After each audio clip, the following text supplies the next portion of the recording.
In this lecture, I plan to deal with Alexander's conquest of Iran.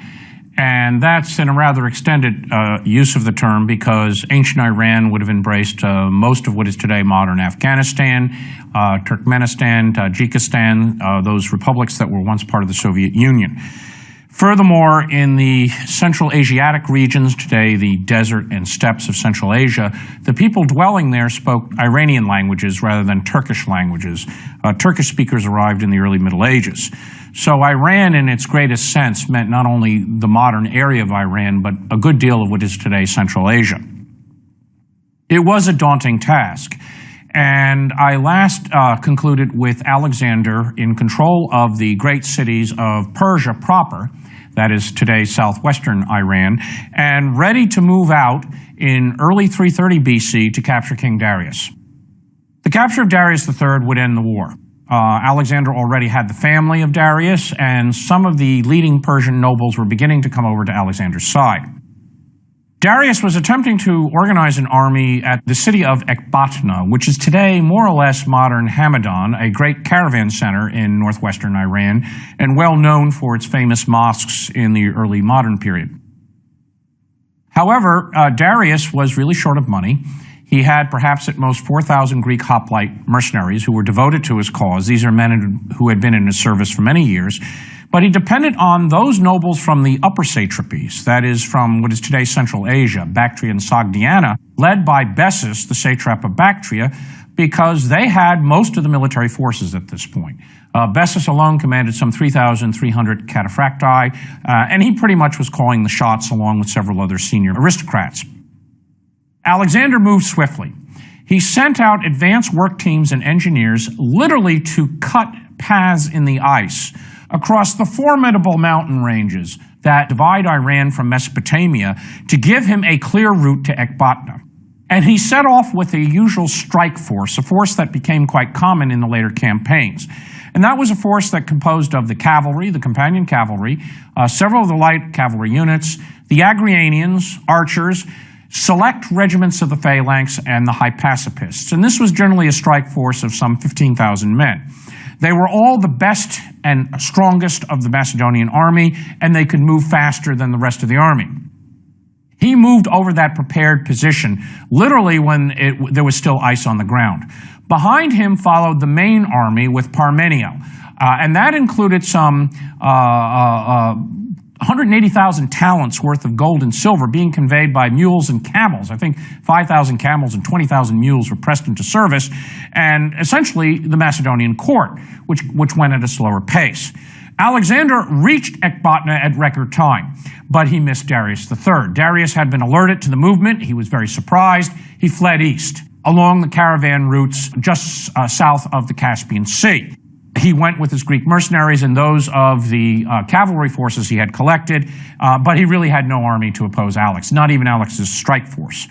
At Ecbatana, Alexander made several important decisions.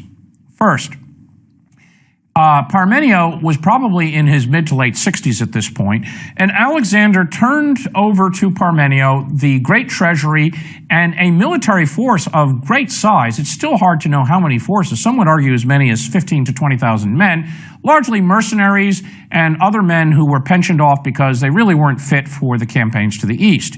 They were to be centered at Ecbatana, the capital of the ancient region of Media. The treasury was located there. And if one observes the map, you can see what it is. Alexander had now placed the third of Philip's great senior generals in charge of a very important region that protected his lines of communications back to Macedon. So you have Parmenio in Media at Ecbatana, Antigonus the One-Eyed controlling Asia Minor, and Antipater back in Macedon. And this would allow the march of Greek mercenaries and Macedonian reinforcements. Second, Alexander announced to the army that the Pan-Hellenic War was over. The burning of Persepolis, perhaps a couple of months earlier, symbolized that. Now he dismissed all those Greeks fighting under the terms of the Hellenic League.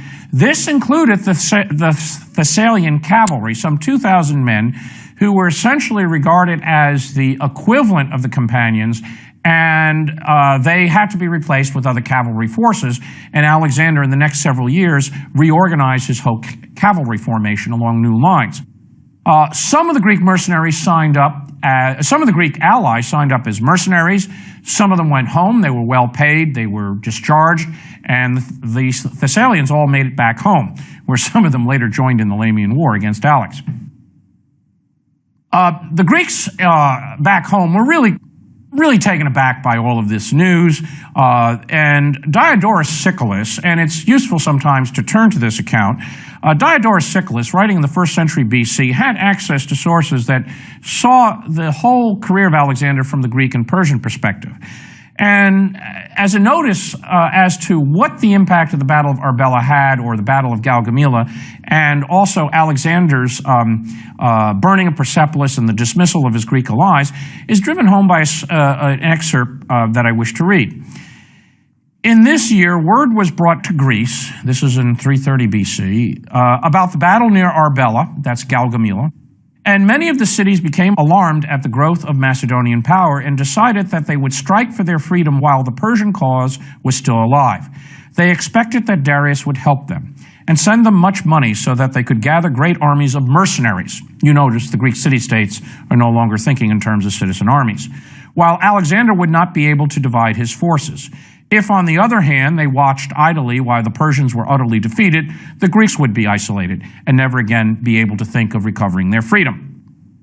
Well, the words are well taken, and Alexander understood this in the spring of 330, and that's why he struck east in pursuit of Darius, not only to conquer the Persian Empire, but to remove any doubt in the minds of his Greek allies that there was a Persian king who could assist those elements in the Greek world that wanted to restore the city-state order as it had existed before the Battle of Chaeronea. And in 330 BC, with the death of Darius, that option is closed. The Greeks at that point will never make another move again until Alexander is dead in 323 BC. The pursuit of Darius across northern Iran is really one of the most dramatic events in Arrian's account.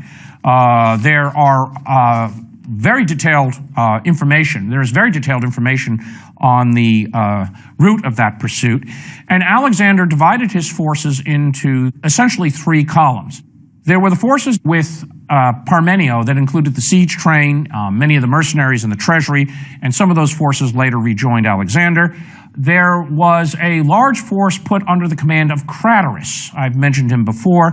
Craterus had been a taxiarch. He had been one of the best commanders of a regiment of the phalanx. He had distinguished himself at Gaugamela, showing initiative. He was wounded, and his bravery was unquestioned. Craterus was elevated from a commander of the phalanx to essentially Parmenio's position. He was now second in command. Craterus was, of course, of noble origin, and he was more or less the same age as Alexander, and it's another example of how Alexander got the best out of his nobles and promoting men based on their merit. Craterus took some 30,000 men or more. That were the slower elements, while Alexander put together a strike force of some 15 to 20,000 men and went off in pursuit at fast pace. He followed the various caravan routes in pursuit of Darius and made for what is today the caravan town of Kazvin, and from there moved to the ancient city of Ragai, heading for what are known as the southern Caspian Gates. This is a great pass that allows entrance into northern Iran and into south of the Caspian Sea. And he knew that the only route that the Persians could take was essentially to skirt along between the mountains and the fertile areas north of that great desert that dominates central Iran. What he didn't know at first is that Darius had been deposed, that the nobles around Darius were now fed up, that Bessus and a fellow by the name of Barsainates, who was satrap of Dragiana, which is one of the important satrapies of southeastern Iran, that's where Alexander will winter in 330, 329 BC, that they both had essentially arrested Darius, stripped him of his power, and Bessus eventually was proclaimed king in Bactria under the name of Artaxerxes V. Darius was in chains. This had troubled many of the members of this decreasing army, and it led many of the Persian aristocrats of what I would call the imperial rank, that is, the great families who served at Susa and Persepolis, to question whether they would want to follow these eastern lords, Bessus and his crowd, who were really seen as something as outlanders. They were essentially frontier barons. Yes, they were noble, but they were not of the inner clique. Furthermore, the Greek mercenaries were very disturbed, and many of them began to desert. And as Alexander pressed after that Persian force, he was informed that Darius was arrested. He also had every bit of evidence that the Persian army was in complete moral collapse. Some historians have censured Alexander for recklessness, foolhardiness in pursuing at the pace he did, because by the time Alexander caught up with this Persian force, according to one source, he only had 60 mounted men, and there were a lot more Persians in the camp around Bessus and the soon-to-be-murdered Darius than in Alexander's ranks. But Alexander could see that the Persian army was falling apart. There were discarded chariots and carts, equipment. There were numerous deserters. Greek mercenaries in small groups were deserting. They informed Alexander that Darius had been captured, had been arrested, and actually Alexander did not punish these mercenaries because they showed loyalty to their king, Darius, and Alexander approved of that. He pushed on relentlessly. He tried to close the gap because the Persians had a very far advance. He made it to a town called Aradon, just beyond the Caspian Gates, and there he gathered supplies, and he was getting ready to reorganize his forces when he received news that the army of Bessus was just a couple of days away. He set off in pursuit with his strike force.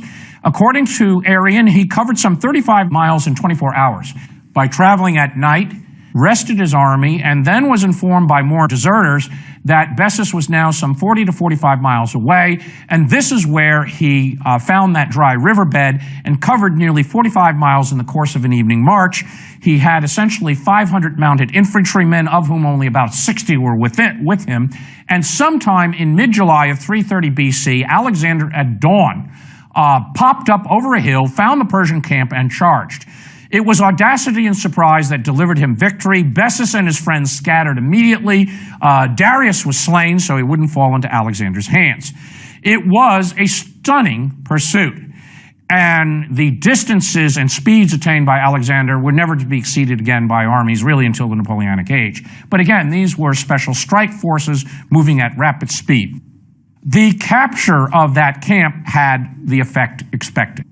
Many of the great Persian nobles now came over to Alexander. And these included, first and foremost, Artabazus, who had been satrap of Hellespontine Phrygia. At this point was one of the senior men in the Persian aristocracy. He had actually been very briefly in exile at the court of King Philip. His daughter, Barsine, became, in effect, Alexander's mistress or pseudo-wife. They had a child later on, Heracles. Oxyathres, the brother of Darius III, also came over. And Oxyathres' defection to Alexander was very important because he was a member of the Achaemenid house, and many senior satraps now came in and offered their services to Alexander, and of course he rewarded them with positions. By 330 BC or 329 BC, there were some 10 major satrapies in Alexander's hands.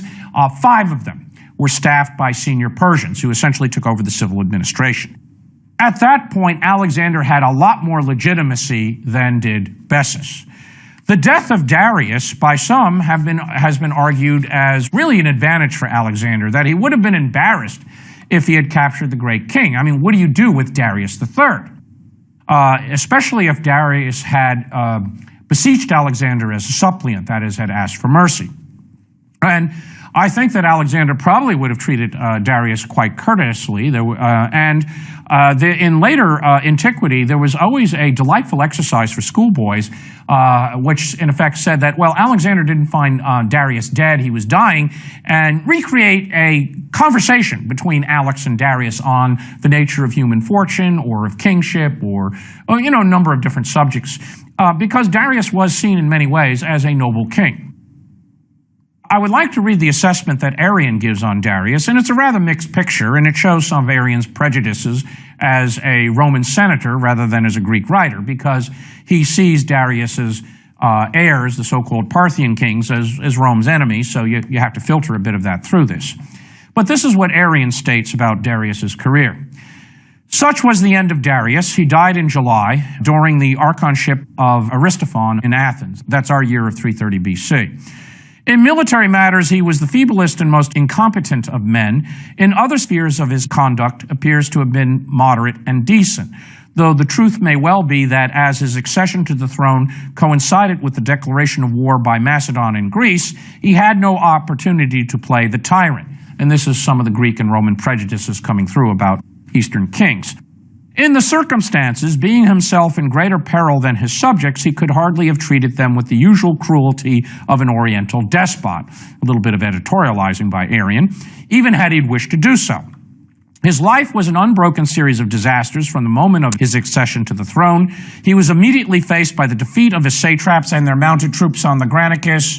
The loss of Ionia and Aeolus swiftly followed with the two Phrygias, Lydia, and all Caria except Halicarnassus. Soon afterwards, Halicarnassus too was gone, and the whole coast as far as Cilicia. Then came his own defeat at Issus, and the bitter sight of his mother, wife, and children as prisoners in enemy hands. The loss of Phoenicia and Egypt was followed by the debacle at Arbela, that is the Battle of Gaugamela, his own shameful flight from the field, and the destruction of the mightiest army in the whole East.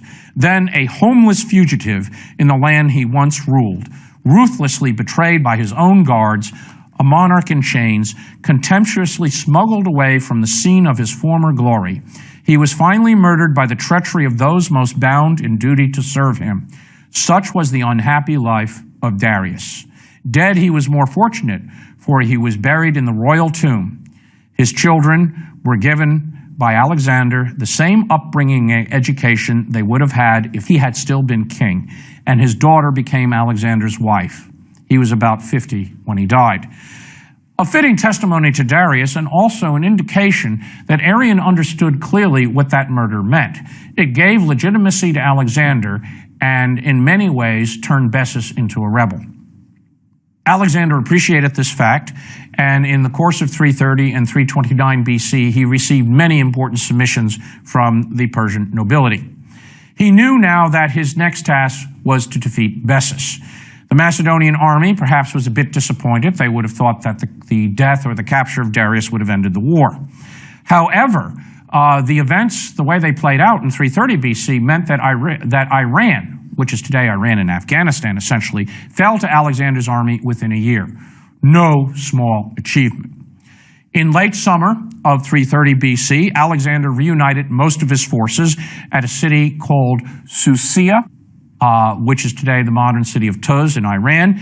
And that is an important city in the province of Aria, the satrapy of Aria, and that satrapy would be the base for a drive into Central Asia.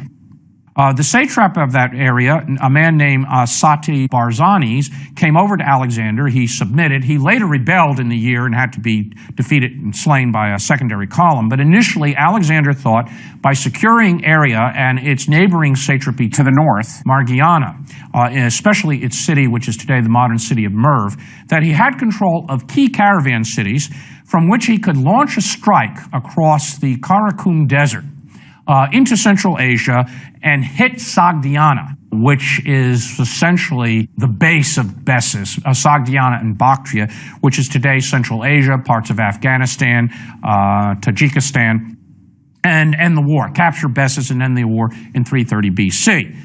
Unfortunately, that was not possible. There were two events that interrupted this game plan. One was the fact that the satrap in Aria, Sati Barzanes, rebelled late in the year. That rebellion had to be put down. Aria had to be reorganized under a Macedonian garrison, most of it's Greek mercenaries, but Macedonian officers. The second problem was the conspiracy of Philotas, which I'll be discussing in a separate lecture. And that conspiracy, our trial and execution of Philotas, is not quite sure what this conspiracy was, really divided the Macedonian military elite. It was a very ugly and damaging incident, and it occurred in late 330 BC at Frada, which is today Farah, a town in southwestern Afghanistan, in the region of the Helmand Valley. In any case, Alexander's plans of carrying out a strike from the west across the caravan cities into Central Asia had to be shelved. Bessus could rest assured that he had the winter to prepare for Alexander's attack, and in 330-329 BC, Bessus was proclaimed king by all the lords of Bactria and Sogdiana.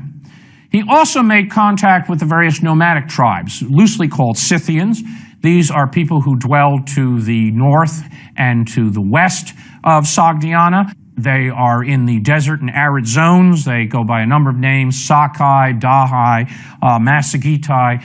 The classical sources are really rather vague on who they are, but they are all Iranian speakers, and they were dreaded horse archers, and Bessus was confident that he could call upon these nomadic allies to beef up his own heavy cavalry and infantry from Bactria and Sogdiana. He was also counting on that tradition of independence that those lords had in Central Asia. To a large extent, the great king of Persia could rule these regions because he didn't ask too much from them, and he entrusted power into the local elites.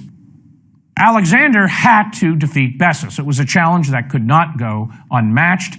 There had already been a revolt in Aria in 330 BC, and while many of the imperial aristocrats were coming over to Alexander's side, there is no doubt that the Iranians saw Alexander as an interloper, an invader. The Macedonians, now in Iran, were far from the Mediterranean world. They were moving through the lands of the imperial peoples of Persia, who had ruled the Near East. This was a very different type of war from conquering the western satrapies, where generally the populations really had no particular loyalty to the great king, and in many instances had long ties with the Greeks. Alexander, therefore, wintered in the region which is known today as the Helmand Valley. It is a very fertile area in Afghanistan. It's actually a place where a lot of grain and poppies are grown today. And he decided to move strategically, and one wonders how he got all this information, not by striking into Central Asia across those caravan cities, but instead to take an indirect route. Essentially, it was the route from Kandahar to Kabul, well known by British armies such as John Keane in 1839 or Lord Frederick Roberts, Little Bobs, in 1879. And that is when the army was well rested in the spring of 329 BC, they followed these traditional routes across Afghanistan, crossed the Hindu Kush by one of several passes probably, and invaded from the southeast in a direction that Bessus was not prepared to match. And it's necessary to describe a bit the geography of this region of the Upper Satrapy, Central Asia. Bactria was one of the most fertile areas, and it was the region that was on the northern side, or the more or less northwestern side of the Hindu Kush, and south of the great Oxus River. And the Oxus River today is known as the Amu Darya. North of the Oxus River, stretching towards the desert regions and to the northeast to the Jaxartes River, today known as the Sir Darya, was a vast land known as Sogdiana. And it presented a land of mixed contrasts. There were a number of very, very important tributaries that flowed into the Oxus north to south and therefore watered Sogdiana. The Jaxartes to the northeast was a very important water source. Those are the upper parts of the Jaxartes River, which is fed by the mountains. And so Sogdiana was immediately to the north of Bactria. It was bounded by the mountains to the east, and to the north and to the west were the desert and arid zones, and the various nomadic peoples who were Iranian speakers were engaged in the caravan trade with the Sogdians and closely linked with caravan trade that eventually was developed all the way to China. So that these were extremely wealthy areas. The city of Bactra, today the modern city of Balkh, was clearly considered already a great city. The leading city in Sogdiana went by the name of Marakanda. It's in the general vicinity of the later medieval and modern commercial center, Samarkand. And so this is the region, the fabled region of Central Asia that has long been associated with the caravan trade that links China and the Far Eastern world, the world of the Han peoples, with the Middle East and Europe. So there was wealth there. There were great cities, there was plentiful supplies, but also a land that could sustain heavy cavalry among the Sogdians and Bactrians, plus all those marvelous nomadic allies that could be recruited who were related in speech and in some ways customs to the settled peoples. It was a tough area to pacify. Alexander, arriving early in 329 BC, overran Bactria with very little opposition. He occupied the city of Bactra, as opposed to the district of Bactria, and turned it into his base. They moved to the Oxus, At least Bessus had the presence of mind to burn the bridges, but Alexander's forces simply crossed over by stuffing their tents in leather sacks with straw and floating across the Oxus the way they had done at the Danube back in 335 BC. The Macedonian army crossed in good order and began to pursue Bessus across Sogdiana. Very quickly, it became clear to the Sogdian lords that Bessus really couldn't oppose Alexander. The nomadic allies became very impatient. Bessus could not meet the Macedonian army on the battlefield. He really didn't want to plunder or burn the estates of the Sogdians, and so essentially the nomadic allies deserted because there was no plunder, there were no girls, nothing to sack. They fled back into the desert, and the Sogdian lords, notably two fellows, Spitamenes and Datafernes, who were the two leading barons in the region, grew impatient with Bessus and realized that it would be easier to deal with Alexander than this King Bessus, Artaxerxes V. They arrested Bessus, handed him over to Alexander, and expected that that would be the end of it. Bessus was taken back to Persia, and there's several accounts of his death. And it's said that Artabazus, the senior Persian noble, who was then made essentially satrap of Bactria and Sogdiana, that Artabazus actually presided over the execution and delighted in doing so because he blamed Bessus. He never forgave Bessus for killing Darius, and Bessus was stripped, mutilated, and impaled. And this was the customary punishment for going against the great king. And so what Alexander, in effect, did is turn Bessus over to his Persian nobility and say, you deal with this fellow the way you would deal with any kind of usurper. And it made clear to the Persian elites and to his Persian subjects that Alexander was now going to rule as Lord of Asia, as great king in his own right. So Bessus, in the end, I think the mutilation actually consisted of cutting off the eye, the nose and ears. It's a horrible death, and but one that was expected for a usurper. Meanwhile, in Bactria and Sogdiana, Alexander went about ordering these new areas. He had just removed the pretender, the Artaxerxes V, the only royal opponent left to his title. And he noticed how important this region was. It is essentially the gateway to the caravan routes of Central Asia. It is also the bastion guarding the Persian heartland. And so he began to make certain administrative arrangements. He established a colony called Alexandria Escate, that is the farthest Alexandria. It's apparently on the Jaxartes River. There were other provisions being made to garrison Bactria and Sogdiana, to impose tribute, to settle some of the veterans, both Greeks and Macedonians, who were now wounded and unfit to go on. And that meant that there was going to be a presence, that the Macedonians were here to stay. The Macedonians themselves thought that the war is over. A little bit longer than they expected, and in fact, in their mind, they believed they had reached the ends of the world. The Jaxartes River, which flows into the Aral Sea, that great inland lake, Alexander and his Macedonians were convinced was nothing more than a tributary of the Tanias, which is their word for the Don, and that this river flowed into the Black Sea ultimately and marked the farthest limit of the inhabited world. At least that's what Aristotle believed and most Greeks. What they didn't realize is that there was this whole area of Central Asia beyond, and from there you enter into the world of China. So the Macedonian soldiers who had penetrated to the Jaxartes River had beaten all these nomadic opponents and Bactrians and Sogdians. They were suffering dysentery, they were footsore, but in 329 BC, as exhausted as they were, they thought that the victory was in sight and they were about to return to home. Unfortunately, what they didn't bank on is that Spitamenes and his associates expected Alexander to rule this region the way the great king had, that is, exact some tribute and go away. Instead, they saw the foundation of military colonies. They saw the Macedonians starting to regulate the northern frontier, and that meant the Sogdians and their nomadic allies rose in rebellion and then spread the war across the upper satrapies and delivered Alexander one of his toughest campaigns of all time. That is the pacification of Central Asia.